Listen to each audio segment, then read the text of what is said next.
Voices Chapel. Welcome to GSPD Global Student Voices Chapel. My name is Irene. I'm one of the leaders at Global Students team. And today we have a really great program for you put out by our leadership team. So many of you wonder, why do Global Students at Biola have a police department?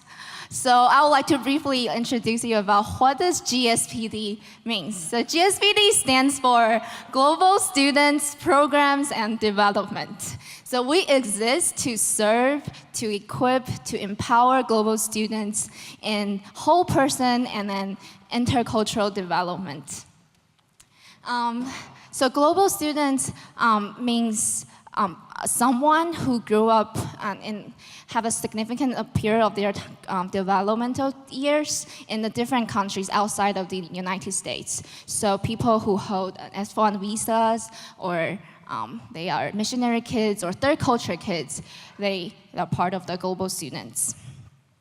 So there are about 400 global students here in our undergraduate community. So are there any global students in the house? Would you guys stand up and let us recognize you and give you a warm welcome? Global students, please stand up.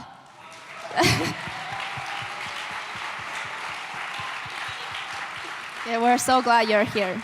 Please seated.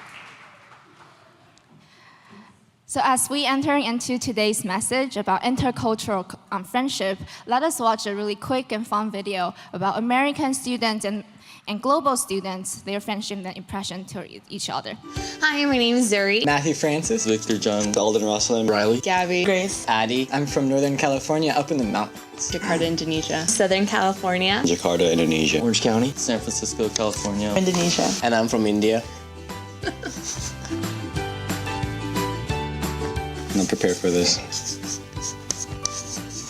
You deserve more than one word. This worries me.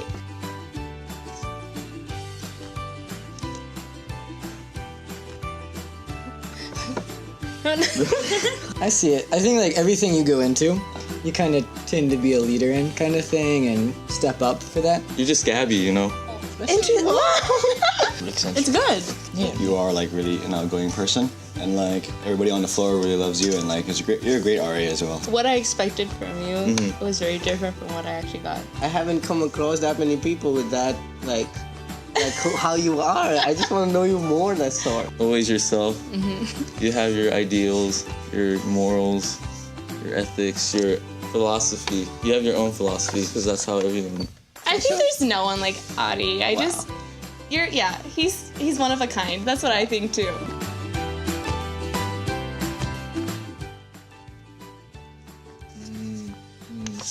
Definitely did not plan an answer for this. I'm weighing the possibilities. Wait, actually, yeah. If we get different ones, don't be offended.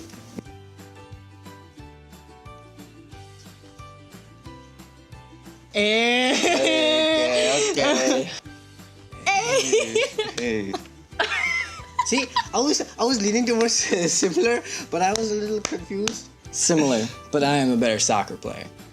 We have, I don't know, I feel like we have different personalities, even though we're both outgoing. It's just so different. You're a music major, I'm a business major. Yeah. It's just different. I don't know, I think we just get along really well. I mean, we even have the same major. That's true. I think we carry ourselves in similar ways. Like, our thought processes are very different. But at the same time, you're so similar as personality. Yeah, we are very similar I feel like personalities. that. We both love soccer. We both play basketball as well. I think we're both very spontaneous sometimes, Yep. but in like ways just people don't. Well, I think you're more responsible than me, but like I'm trying to get there. It's okay. It comes with old age. Yeah, we get along pretty well. I think, yeah. So we saw some assumptions between global students versus American students, but that does not happen to just them. That happens to all of us. So today we have three different stories that they're going to talk about having global students and American students, or global student with another global student, sharing about their friendship. They will be talking about how their differences have helped their friendship, how their differences, how their misunderstanding have grown them, and also how they have grown spiritually and personally through their intercultural friendship. So I'm gonna welcome our first group pair of speakers. They're Clarissa and Lydia. They're going to talk about how they became friends and then how they came to love each other so much. Please join me and welcome Clarissa and Lydia.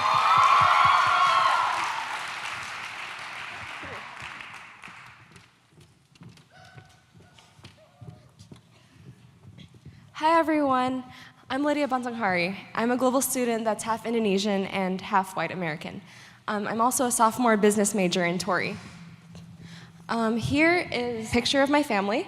My parents met in grad school in St. Louis, Missouri, and had 2 beautiful children together, me and my little sister.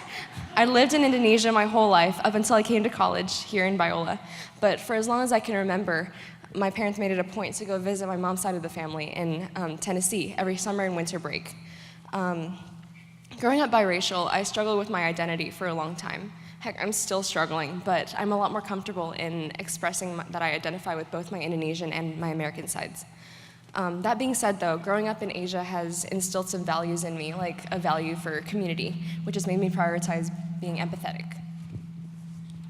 Hi, my name is Clarissa Rivera. I'm a sophomore at Biola, and I'm an intercultural studies major. And I'm going to tell you a little story about my background. So up here are my parents. Aren't they adorable? So my dad was born in Bluefields, Nicaragua. And my mom was born here in East LA. My mom's Mexican and my dad's Nicaraguan. When my dad was little, he immigrated from Nicaragua to Texas, and when he was 18, he enlisted in the military. My dad had already served all around the world and was serving at Camp Pendleton when he met my mom at a party.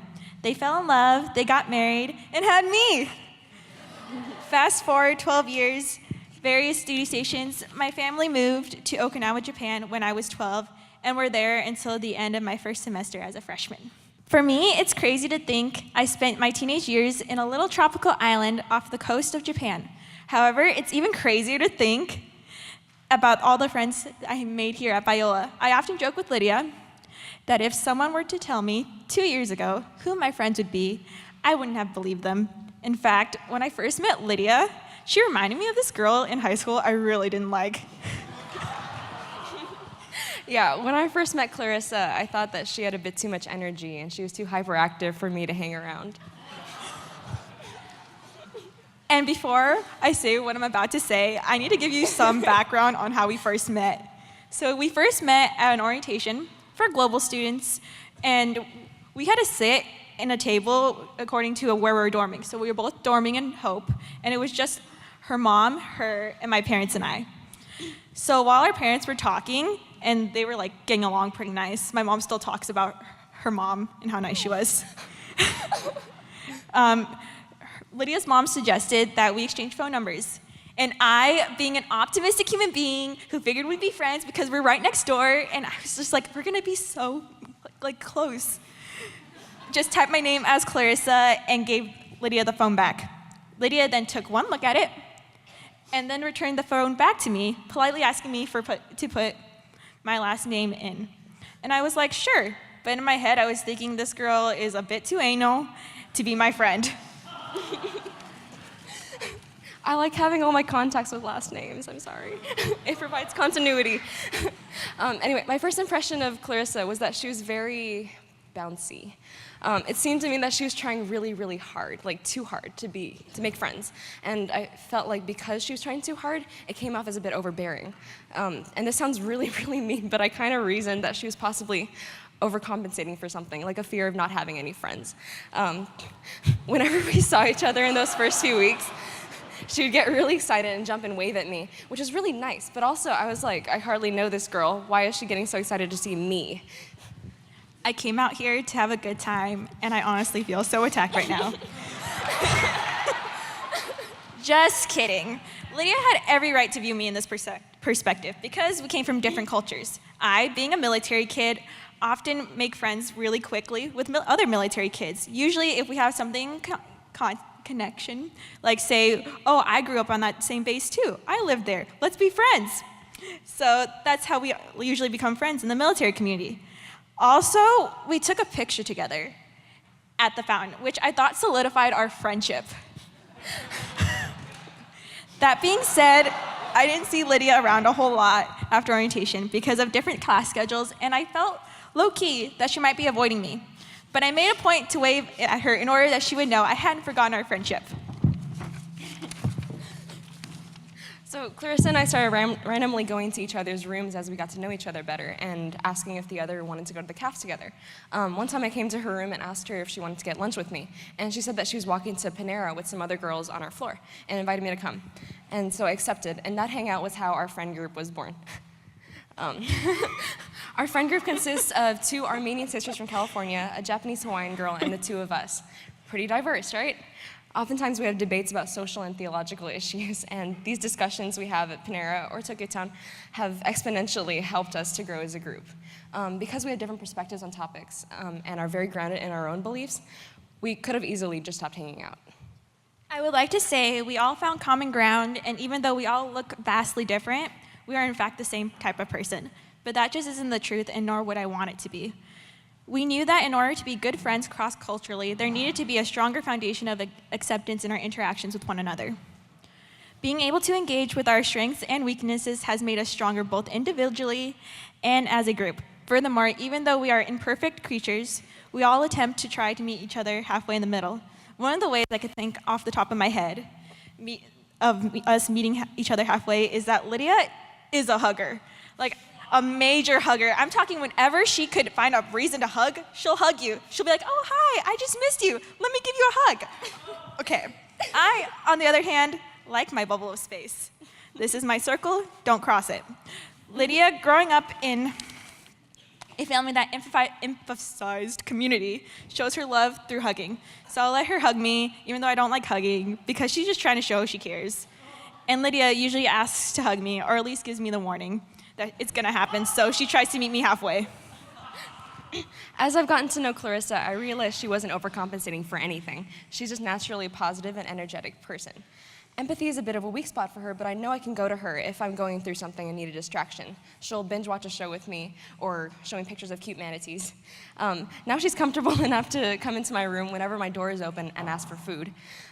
She takes initiative in building better friendships with all of us in the friend group, and I'm really thankful to live in such close proximity to her and to be able to work with her on the Global Student Leadership team this year. As I've gotten to know Lydia, she's become more than just the anal person I met. She is one of the sweetest people I've had the privilege of knowing, as well as the most selfless person I know. She's one of those girls you'd call up when you're down and bring you food and watch TV with you and drop everything at a moment's notice for you. She often comes to check up on me when I work long hours at Eagle's Nest just to make sure I'm okay. Also, whenever I am with her, we always end up on the floor laughing, whether it be from Just Dance, my singing abilities, or our shared love of tagging each other in memes. To say that she's been a great blessing to me would be an understatement, and I'm extremely proud to call her my friend. Good morning. My name is Boyden Meyers, and I am currently a sophomore here studying biochem on a pre-med track. A little bit about myself before we begin. I was born and lived in West Virginia for about 14 years of my life. For about 8 of those years, my dad was a pastor of a small country church, and then my family were called to be missionaries. So when I was 14, we moved to Costa Rica, and then when I was 15, we moved to Mexico until I came here to college. In Mexico, my family and I worked closely with about 34 different indigenous churches, just coming alongside of them and helping them grow in different ways. From the beginning, I was able to embrace the Latino culture. I learned that showing up to church 15 minutes to a half hour to an hour and a half late is perfectly normal, which is really contrary to my American side that was like, we're supposed to be earlier to things, especially my pastor kid side of me. And then also I learned that plans are constantly changing, which taught me that I need to be extremely flexible in different situations. These are just some of the beauties I've been able to have in embracing other cultures. But in order to do so, I learned that I needed to remove myself from the equation, to take a step back, and to observe how these different things work together before I was able to step in and embrace it. I'm Devin Johnson. I'm Boyden's roommate. I'm a sophomore business marketing major, and I was born in Northern California and lived there until coming to Biola. My dad grew up in Northern California as well, and my mom actually grew up in Germany. So my parents taught my siblings and I German from the beginning, and I grew up bilingual, visiting my mom's relatives in Germany every few years and staying for about 4 to 8 weeks at a time. So I really identify with German culture, and I'm fairly comfortable with it. Just to give you an idea, I was in Germany with my mom and siblings in 2017 for the FIFA World Cup. And after Germany won a game which knocked the American team out of the World Cup, my brother and I, wearing our German jerseys, called my dad and said, "Hey, Papa, we beat the Americans." And there was silence on the phone. And then he asked, "Whose side are you on?" Boyden and I have been randomly assigned roommates since the beginning and coming to Biola. We've become good friends because of just making a point to understand each other and build up trust. Throughout the last 4 semesters, we've gone through a lot of good times and honestly very few bad times in our friendship.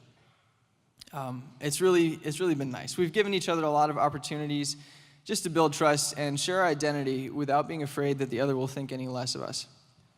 In our friendship, Devin and I have been keen on sharing the different aspects of the cultures that have influenced our lives over the years.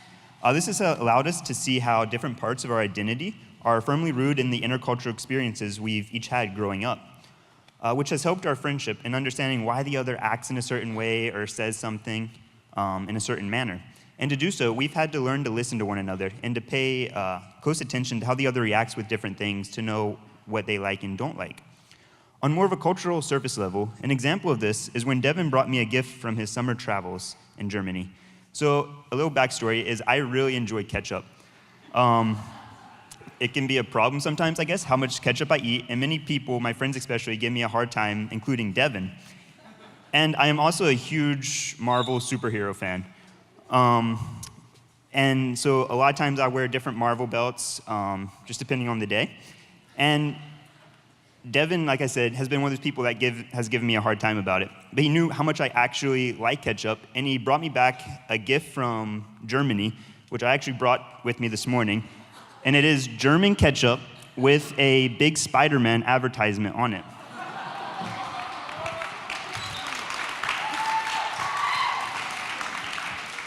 And I don't think I'd ever been so happy to actually receive ketchup.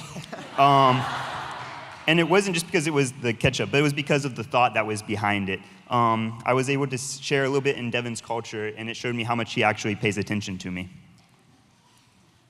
Boyden has a few shirts from Mexico, and I borrowed one once and really liked it. He then bought me a shirt from Mexico and a tie from Bolivia, both of which reflect the style and the designs of that culture. However, one of the best things that he's given me is the opportunity to get to know many of the global students just through rooming with him, which has really impacted my knowledge of global missions, culture, and it's helped me build a better understanding of the differences that exist between people who grew up in different countries.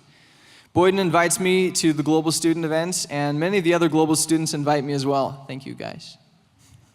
We've all built up good friendships, and they've just accepted me as part of the family.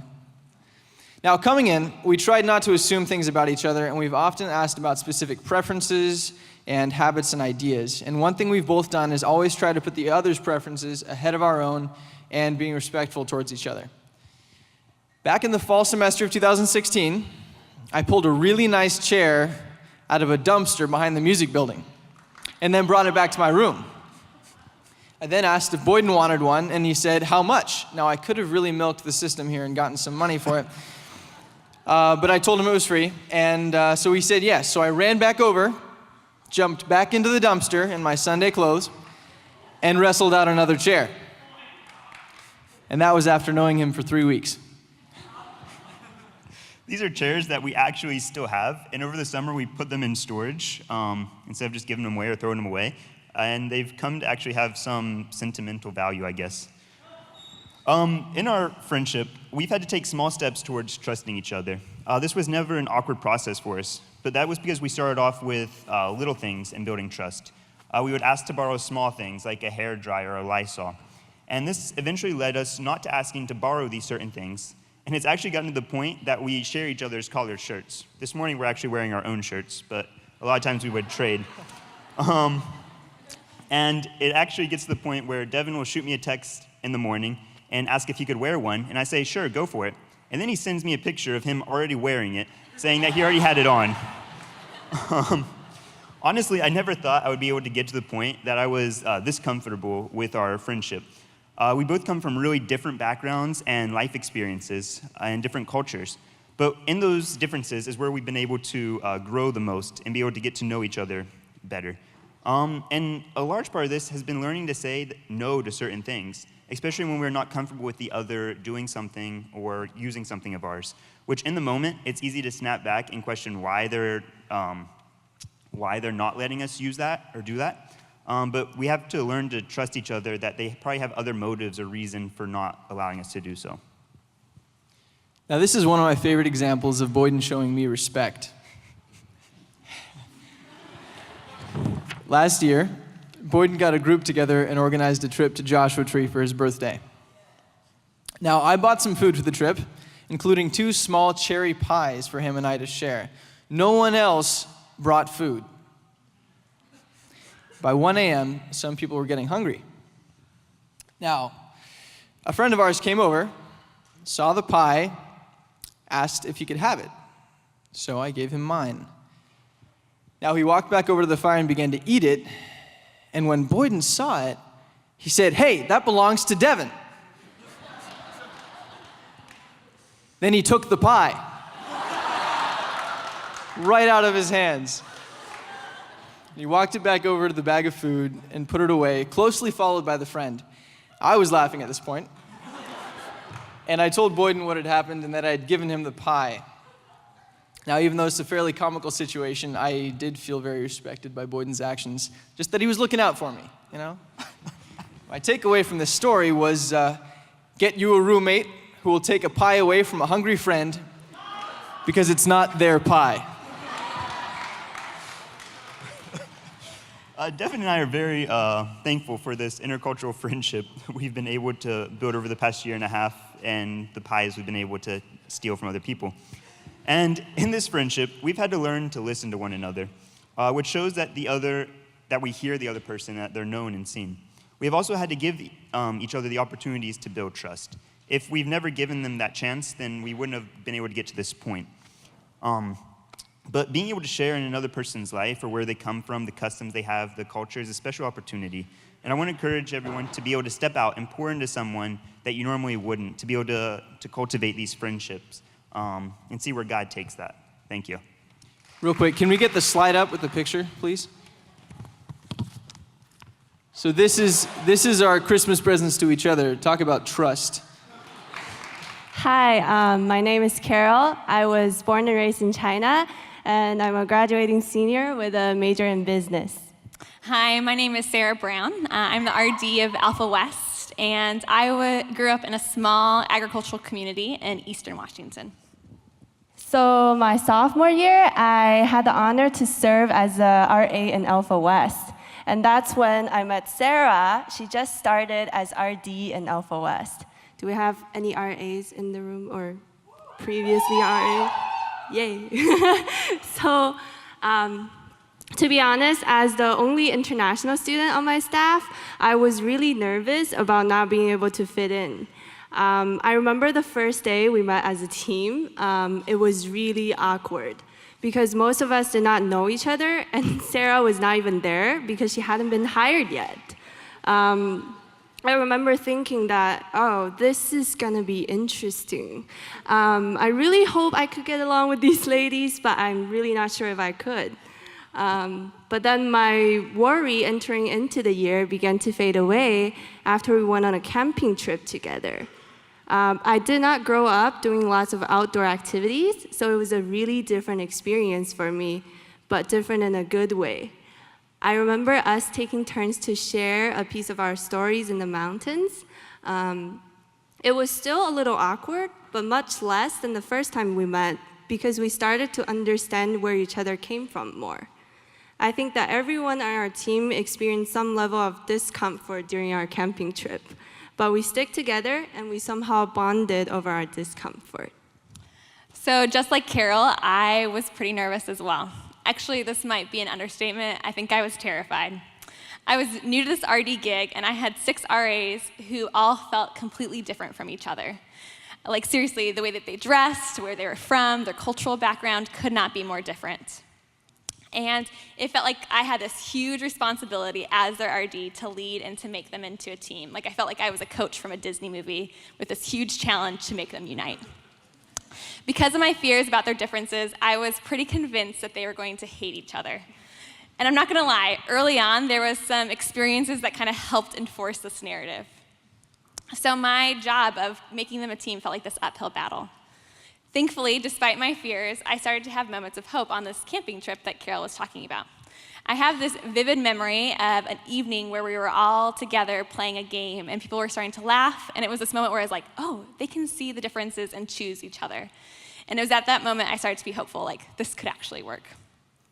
However, it was easy in the beginning to view myself as their leader separate from them and not a part of this dynamic of being different. My leadership blinded me to how my culture and personality was also very different. Although I entered the year nervous and very aware of myself on the team, I was very unaware of how they were going to impact and shape me. Well, I have to say that Sarah did a great job hiding her nervousness because all of us were just really amazed by how sweet and strong of a leader she is. One thing I love about Sarah is that she was really intentional about helping us recognize and discuss our differences together. I remember she leading us through this values assessment. And there were a few times when I looked at where other people on the team stood on the spectrum. And I said to myself, this makes so much sense. That's why she always does things this way. That assessment really helped me become more self-aware and others-aware. I also remember this one time when Sarah asked me to pick a Chinese movie for our team to watch together. To be honest, I felt a lot of pressure at that time because I felt like I was suddenly the representative of my culture. I got to make sure to choose a good movie that will blow their minds away, like a really good one. But the point of my story is to say that I really appreciate Sarah's intentionality to make me feel included and heard in the team. And at the time, I didn't realize how nervous she was, but in case you're curious, she did an awesome job. All of us were crying in my apartment late at night. Like seriously, there was not a dry eye, so you did a great job. As Carol mentioned, we participated in a values assessment test, which started to give language to one of my own blindnesses as a leader. As a leader, my driving force has always been to help people awaken to who God has made them to be so they can live out of that in their leadership. I started to realize with this team, and specifically with Carol, that what I actually was wanting was for them to grow into my own value of independence, strength, and fortitude. All of these are great values, but they were very much shaped by my upbringing of growing up in a farm community where you worked hard without asking for help from others, and that being independent, responsible, and resilient were the strongest values. These are not Carol's values, though. Her sweet personality and her culture have made her value strong harmony, respect, and a strong collective sense of what is good. These are beautiful pieces of who she is, but at times they came in conflict with my ideal. I have this vivid memory of during a one-on-one where Carol and I were trying to plan an event together, and I was like asking her question after question after question to try to get her to tell me what she wanted. And no matter how I framed the question, she would never answer with what she wanted. She would always name what the collective good was. And I was perplexed. I didn't know how to get her to give me what I wanted out of her. I left that meeting feeling really frustrated, but it awoke in me to this reality that I wasn't actually seeing Carol, and I actually wasn't living into what I had wanted to be as a leader, that I needed to take a step back and to be able to see that what she was offering, which was a collective, harmonious leader, was good in itself. It was at this moment that I started to realize that we could have a better dream of what our team could be. Wow, that was really deep. Makes me feel perplexed. I really think that Sarah's perseverance in asking intentional questions and her patience in listening to my responses really helped me become more self-aware. I think that she also did a great job encouraging me and everyone else on our team to practice such intentionality with one another and with our residents. We were really careful about observing each other's habits and preferences. It is in these little details and the adventures we went on together that our relationships grew. During one of our last team meetings, Sarah asked us to take turns to compliment one another for what we did well over the past year. The compliments we gave and received were not one of those general ones like, oh, you did well, or oh, you're awesome. They were specific and targeted to the uniqueness of each person.